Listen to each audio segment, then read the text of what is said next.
At 13, my parents said I didn't get to eat because I didn't pay for food. Then they canceled my insurance and told me to be on my own. So I made sure everything was documented and took them to court. I 17 male have parents who had exactly one talent between them looking like they had it together.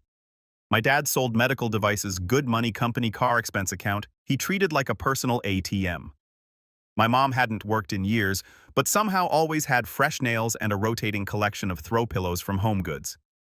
From the outside, we looked like a solid middle-class family in the suburbs outside Charlotte. That whole thing cracked the week I turned 13.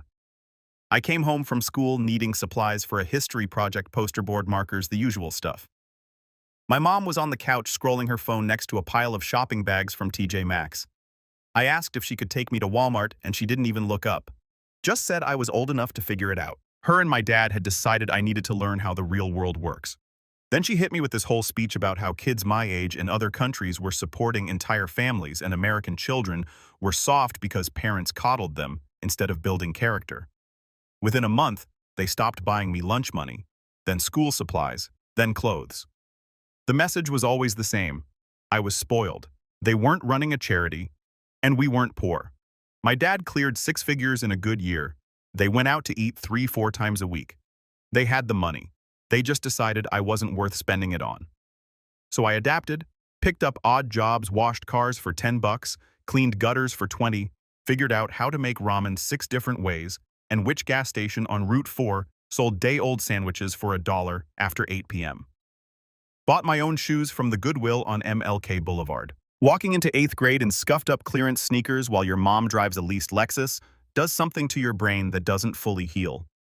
I asked a teacher for an extra pen one day in October and she looked at me like I was pitiful. That look burned worse than going hungry. Never asked a teacher for anything again.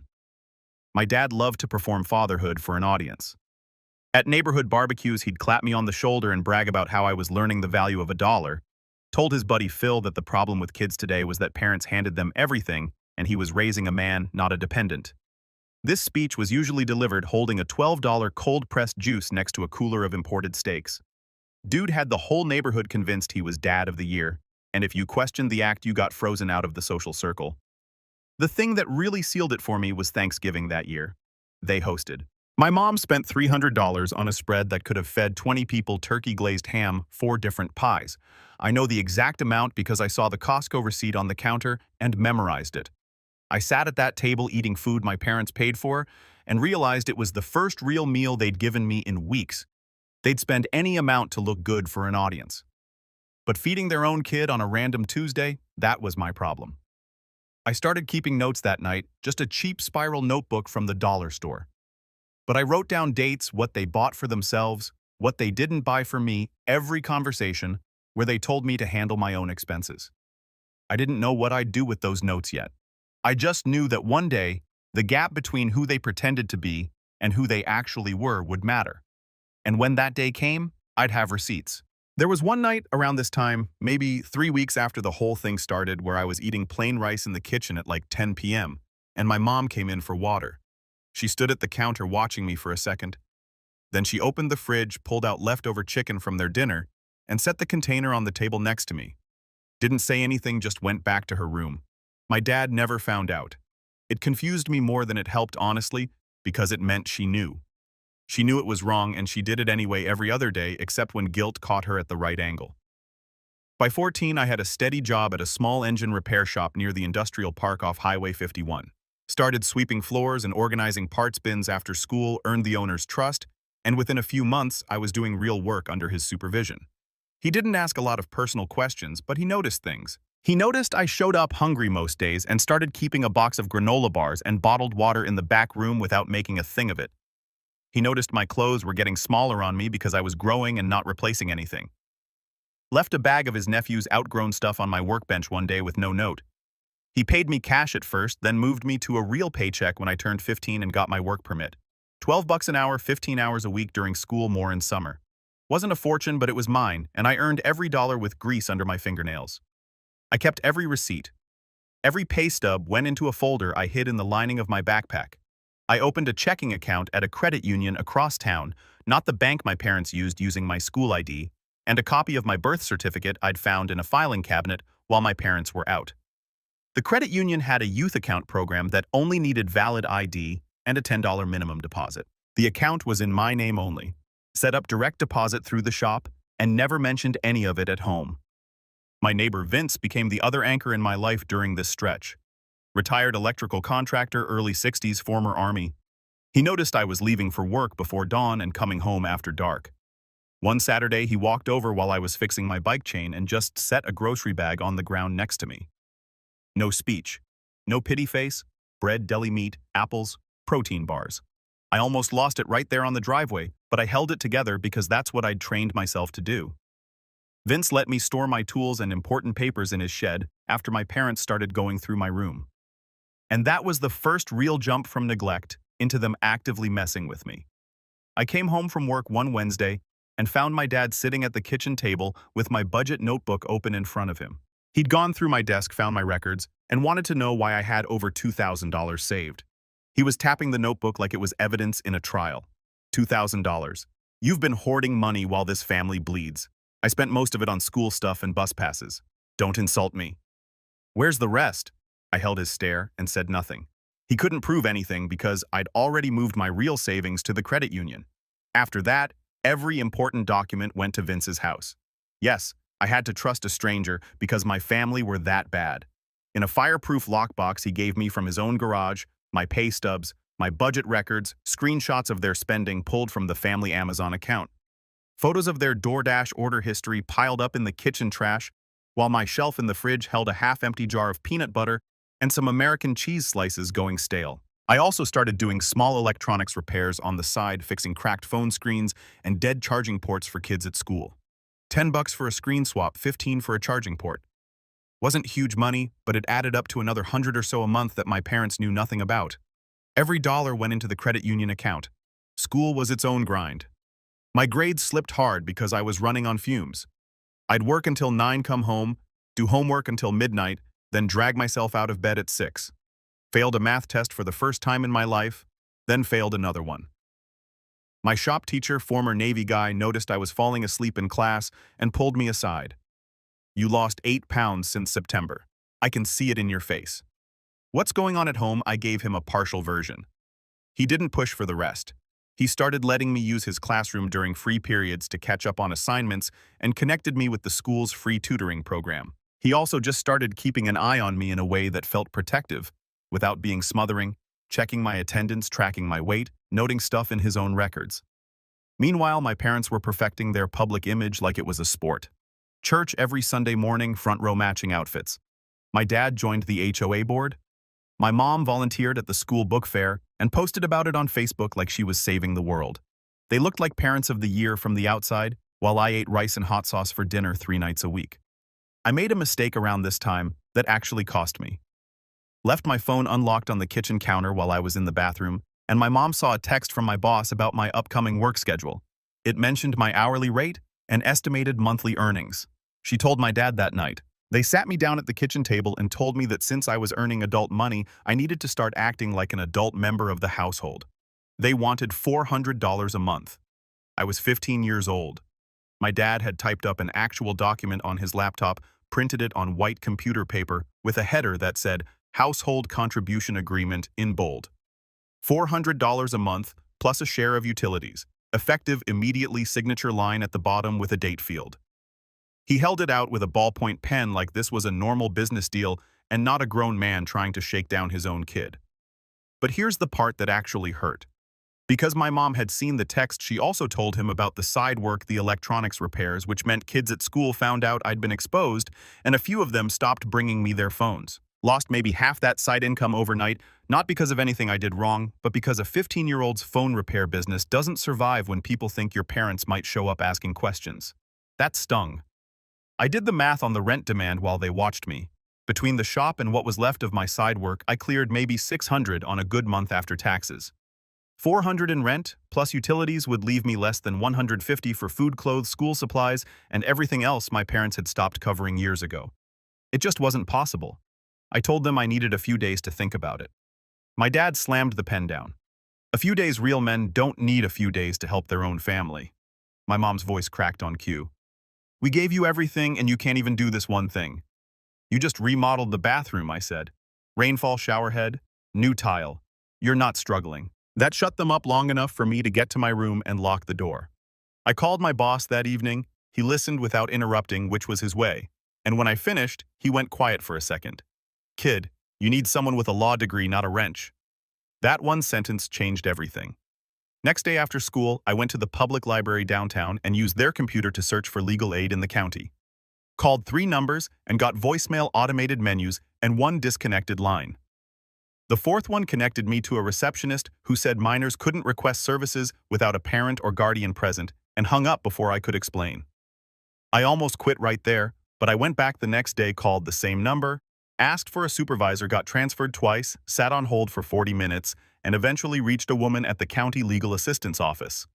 She was sharp, direct, and clearly buried under a caseload that could fill a warehouse. She asked specific questions: how old I was, what state we lived in, what my parents provided versus what they didn't. When I described the rent contract, her tone shifted. She explained the basics. Parents in North Carolina have a legal obligation to provide food, shelter, clothing, and medical care until 18. They can't charge rent to a 15-year-old. She told me to keep documenting, and she'd draft a formal letter laying out their legal obligation. She also told me straight up she had dozens of active cases and couldn't be my personal attorney. There'd be stretches where she wouldn't be available. I needed to be realistic about that. The letter arrived by certified mail 4 days later. I wasn't home when it came, but I knew the second I walked through the front door because the air in the house felt different. My dad was sitting at the kitchen table with the letter unfolded and his hands flat on the surface, knuckles white. My mom stood behind him with her arms crossed, tight eyes rimmed red. My dad didn't yell. That was scarier than yelling. He spoke in this low, controlled voice. You got a lawyer involved in our family. I didn't respond. You have no idea what you've started. My mom added that people would find out and think they were terrible parents. I stood there with my backpack still on, held eye contact with my dad until he looked away, then walked to my room. Could hear them arguing with each other through the walls for 2 hours, each blaming the other for letting things get this far. The rent contract quietly disappeared from the kitchen counter. But the war was just getting started. My dad put a keyed padlock on the pantry within a week. Only he and my mom had keys. The fridge stayed open, but they started buying only raw ingredients that needed stuff from the locked pantry to actually cook. Like frozen shrimp means nothing when you can't get to oil seasoning or rice. Food existed in the house but was useless to me, and they could point to a stocked fridge if anybody ever asked. They watched my schedule like hawks. My mom started calling the shop to check my hours, framing it as a concerned mom keeping tabs on her hard-working son. My boss played along but pulled me aside after the 3rd call. Your mom called again. Wanted to know if you worked last Saturday and how much you made. I told her you swept floors for a few hours. She's fishing. Kid, be careful. They went through my room at least twice a week. I know because I started leaving tails. A strand of hair across a drawer, a pen at a specific angle. The tails got moved every time. Then my dad canceled my health insurance by not paying the premium on the family plan. I found out when the school nurse couldn't process a visit for a cough that wouldn't quit. That same week, somebody slashed my bike tires at the shop overnight. Security camera footage was too dark to ID anyone. Replacing those tires cost me $60 I needed for food. I tried calling my legal aid contact about the insurance, got her voicemail 3 days straight. On day 4, I finally reached her. She'd been in court all week on another case. She sent a letter, and my parents put the insurance back within 9 days. But those 3 days of radio silence when I needed help, that almost broke me. First time I really understood that nobody was coming to save me on a schedule that worked for my life. Vince drove me to the shop every morning for 2 weeks while my bike was down. But Vince had his own stuff going on. His wife was in assisted living with dementia, and some weeks he was barely keeping it together himself. There were days he dropped me off and I could tell he'd been crying. I started walking the 3 miles to work on days he looked rough, even when it meant showing up late. On those walks, I'd stop at a gas station, and the clerk started slipping me an extra sandwich sometimes without saying a word. Anyway, the worst hit came when I got home one Friday and found my dad had gone through my room again, this time finding a backup drive with copies of my documentation. He was sitting at the kitchen table with it in front of him. You're keeping files on your own parents. His voice was ice, like we're criminals. It's school projects. He leaned forward. Don't lie to me. I read every file on this thing. Delete all of it tonight, or I take your phone, your laptop, and you can earn them back when you remember who pays for the roof over your head. He took them. All of it. Phone, laptop gone for 2 weeks. What he didn't know was that the important stuff was backed up to the cloud and stored at Vince's house, but I lost about 3 weeks of recent documentation I hadn't transferred yet. That was on me. I'd gotten lazy, and it cost me a real chunk of evidence. After that, I backed up daily using the library computers. But the gap in my timeline bothered me for months. Then my dad got fired. Not laid off. Fired for cause. Something about falsified expense reports, which tracked perfectly with a guy who'd been inflating his lifestyle on paper for years. Suddenly, our household was down to one income, my mom's part-time retail gig, and a mortgage that needed 2 real salaries. My dad burned through their savings in 6 weeks. I know because my mom left their bank statement on the printer and I photographed every page. My mom was different during this stretch, quieter. I caught her sitting at the kitchen table one morning staring at nothing. And when she noticed me, she said, "This isn't what I wanted." Not to me exactly, more like she was saying it out loud for the first time. Then she got up and started making coffee like it hadn't happened. But I heard it and I filed it away. My dad showed up at the shop one afternoon. No warning. Walked right past my boss into the service bay where I was working. "You think you're a big man now? Making money, keeping secrets from your own father?" I kept my hands on the engine, didn't look up. "I'm out there killing myself trying to keep a roof over your head, and you're in here playing mechanic like you don't owe us a dime. You're a parasite." 2 customers were standing like 6 feet away. One had her phone out. My boss stepped between us. "You need to leave now. That's my kid. I have every right. You have the right to walk out that door before I call the police. Pick one." My dad kicked over my toolbox on the way out. Sockets and wrenches scattered across the concrete floor. My boss filed a police report that same afternoon. The smear campaign kicked off the following week. My dad told people at church I was a troubled kid being manipulated by outside influence. My mom backed his story. She always did in public, whatever her private doubts were. Worked on some people. A few neighbors stopped waving, but my shop teacher noticed the shift and started documenting what he saw.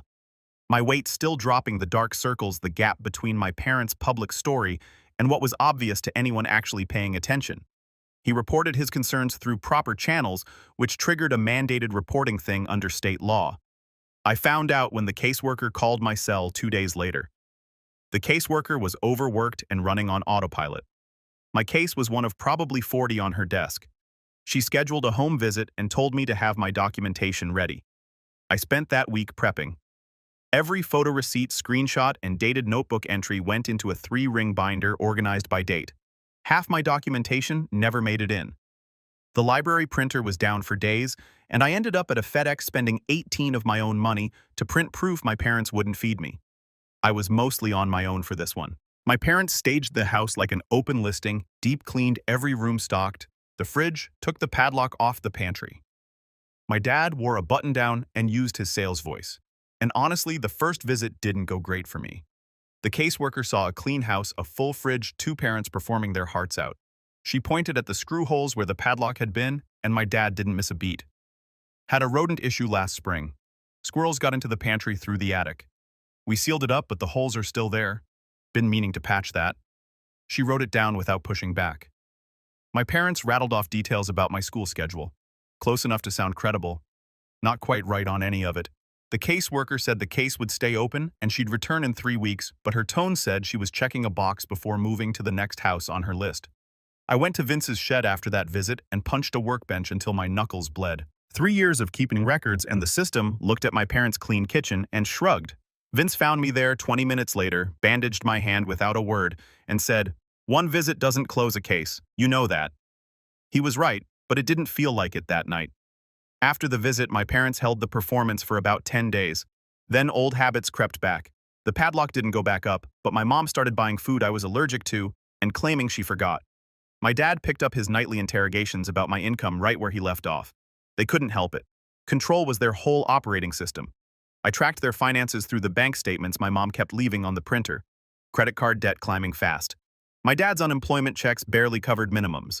They were maybe 4 months from defaulting on the mortgage and too proud to admit it. Around this time, I also started quietly reaching out to extended family. I sent my cousin a long text explaining what was really going on. He called me back an hour later. "I don't know, man. Your dad seems pretty normal at family stuff. You sure you're not just upset about the rules that hurt?" But he agreed to keep his eyes open. I just wanted one person who'd heard my side. My mom had another crack in her armor around this time. I was doing homework at the kitchen table late one night, and she came in to get water. Stood there for a minute, then said quietly, "Your father wasn't always like this." I didn't respond. She added, "I don't know when it changed." Then she went to bed. It wasn't an apology. It wasn't enough, but it was something real from a woman who'd spent years performing alongside my dad. The unannounced visit came on a Tuesday. While my dad was at a job interview and my mom had called in sick, the caseworker found my mom home in pajamas at 2 p.m., with an empty fridge, a pantry back down to nothing, and my bedroom door removed from its hinges. My dad had taken it off the weekend before as punishment for my attitude. No door meant no privacy, no way to change clothes without being visible from the hallway.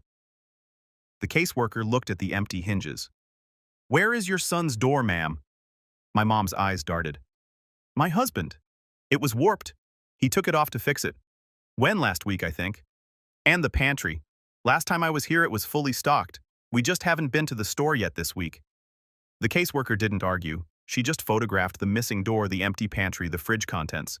Everything she needed was right there in front of her without the performance in the way. She called me after, and her tone was completely different. Told me things were being escalated.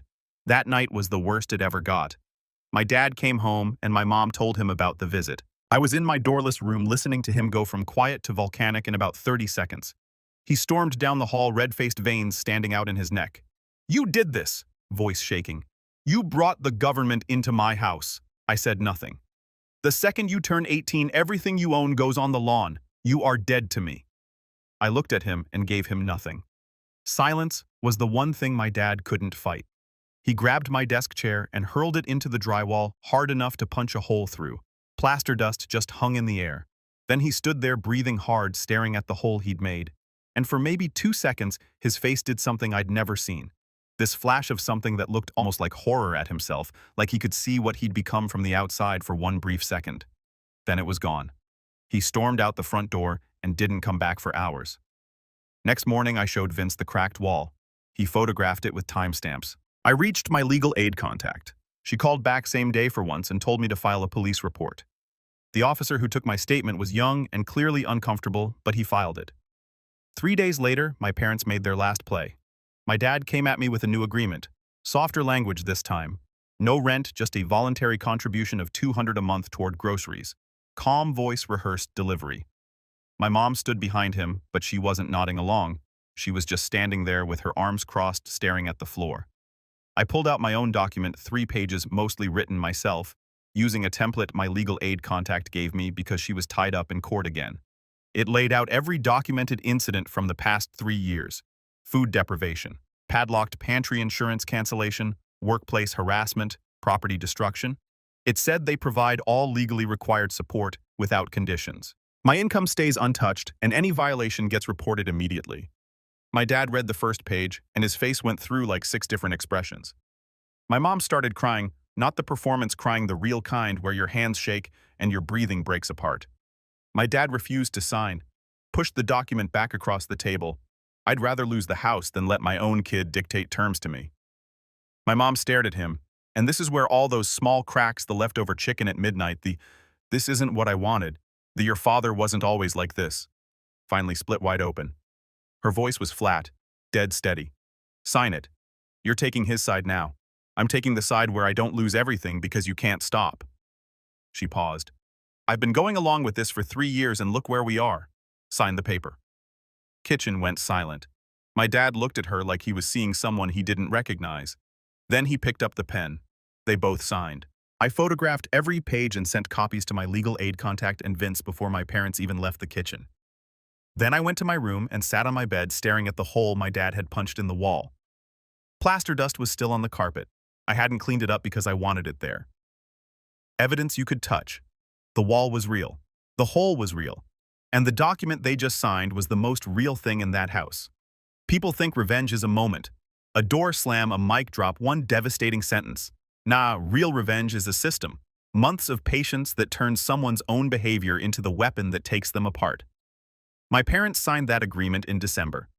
By March, I had 3 months of documented compliance and 3 months of cracks showing because they couldn't change who they were. Control and image management were hardwired into them. My dad's job search went nowhere. His old employer had flagged his termination as for cause, and medical device sales is a small world. He ended up taking a night shift warehouse gig at a third of his old salary. The caseworker's monthly visits continued. Grocery receipts required, insurance verification required, school progress reports required. The nuclear part happened in April. My dad broke the terms through small deniable moves. He rerouted household bills to a P.O. box so I couldn't track spending. Had my mom switched to the cheapest possible groceries so my food access technically met the agreement while the quality dropped to barely edible. And he launched a campaign to destroy my reputation with extended family. I found out from my cousin who called, sounding rattled. "Dude, your dad called my mom last night. He's telling everybody you're like having a breakdown or something. Said you've been making up stories about them to get attention." "What exactly did he say?" "That you got CPS involved over nothing and you're being manipulated by some neighbor. He called grandma too. She left you a voicemail." "Right? She had. My grandmother's voicemail said she was praying I'd get the help I needed. That voicemail broke something in me I didn't even know was still intact. He wasn't just neglecting me anymore. He was cutting every family connection I had as a preemptive strike against the truth. That was the line. I called my legal aid contact and told her I wanted to escalate to family court. She was honest. She couldn't represent me, but she connected me with a family law attorney who took pro bono cases through the County Bar Association. It took 2 weeks and 3 interviews before an attorney agreed to take my case. Longest 2 weeks of my life. The filing triggered an investigation that required my parents to hand over financial disclosures, parenting plans, and character references. When they listed church friends and HOA contacts as references, those people got phone calls from a court-appointed investigator. Suddenly, the private fiction they'd maintained for years was being looked at by somebody with subpoena power. My dad's references destroyed him. 3 of them independently mentioned that he'd called me mentally unstable. The investigator compared this with my school records. 0 disciplinary issues, improving grades, commendations from my shop teacher. The gap between my dad's story and reality was so wide, the investigator flagged it as evidence of deliberate manipulation. My mom tried damage control by cooperating, but made a critical error. During her interview, she brought up the rent contract on her own, calling it a misunderstanding. She didn't realize the investigator already had a copy. When confronted with the actual document demanding $400 a month from a 15-year-old, she admitted my dad wrote it, that she'd gone along with things she shouldn't have, and that things at home had been worse than anyone knew. That cracked their united front for good. The family court judge reviewed everything in June. All of it. The binder, the photos, the letters, the police reports, the CPS records, the investigators' findings. Judge ordered mandatory parenting classes for both of them, continued CPS monitoring for 12 months, and appointed a guardian ad litem to oversee my welfare. The judge also issued a formal finding that both parents had engaged in financial neglect of a minor child. That went on their permanent record with family services. My dad sat in that courtroom and listened to a judge call him a neglectful parent while a court reporter typed every word. My mom sat next to him with her hands in her lap. Neither of them looked at me. Their social circle dried up after that. Church friends crossed the street at the grocery store. The HOA removed my dad from the board. The mortgage became impossible on his reduced income. And by August, they'd listed the house selling at a loss to avoid foreclosure. The house they'd used as a prop for their perfect family act went to a young couple for $20,000 less than what they owed. They moved into a 2-bedroom apartment on the other side of town. But the moment that actually killed their reputation wasn't the court record. It was a Sunday in July at a neighborhood block party they hadn't been invited to, but showed up at anyway. My dad walked up to a group of dads around the grill and tried to act normal, cracking jokes, doing his same old show. Phil was there. Phil's wife had been interviewed during the investigation. Phil didn't say anything dramatic. He just kind of looked at my dad, then looked away and kept talking to someone else. My dad stood there for a few seconds with his hand half out for a handshake that nobody took. He laughed at something nobody had said, one of those forced laughs that makes everyone cringe. Then another neighbor said something like, "Hey, everything okay at home these days?" in this flat tone that made it clear he already knew the answer. My dad started saying something about privacy and family business, but he was talking to backs that had already turned. Nobody yelled, nobody made a speech. They just stopped including him like he'd already left. My mom tugged his arm after about 2 minutes of him standing on the edge of the group, trying to find an opening that didn't exist. And they walked back to the house.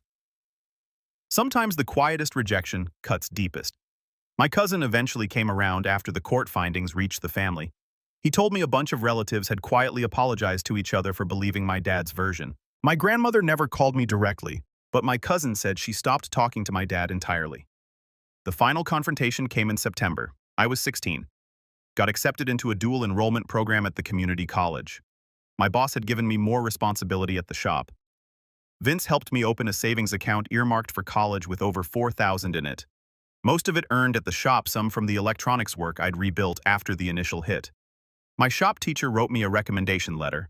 I was at the kitchen table doing homework when my dad sat down across from me. He looked 10 years older than he was worn through. My mom stood in the doorway behind him. He cleared his throat like he'd practiced this. Things got out of hand on all sides. I think we can agree on that. I didn't look up from my textbook. Families go through rough patches, he said, but we stick together. That's what family means. I closed the textbook, looked him dead in the eyes. You stopped feeding me when I was 13. You locked the pantry. You tried to take my money. You showed up at my job screaming. You told the entire family I was crazy.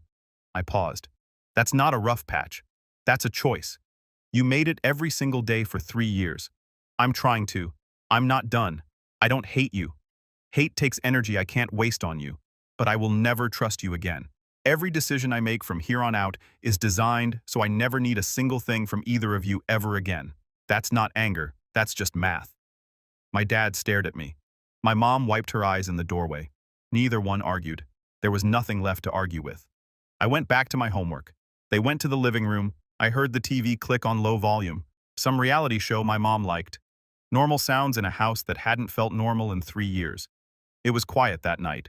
Not tense quiet. Not pretending quiet. The kind of quiet that settles after something's been broken all the way through and everybody knows it can't be fixed.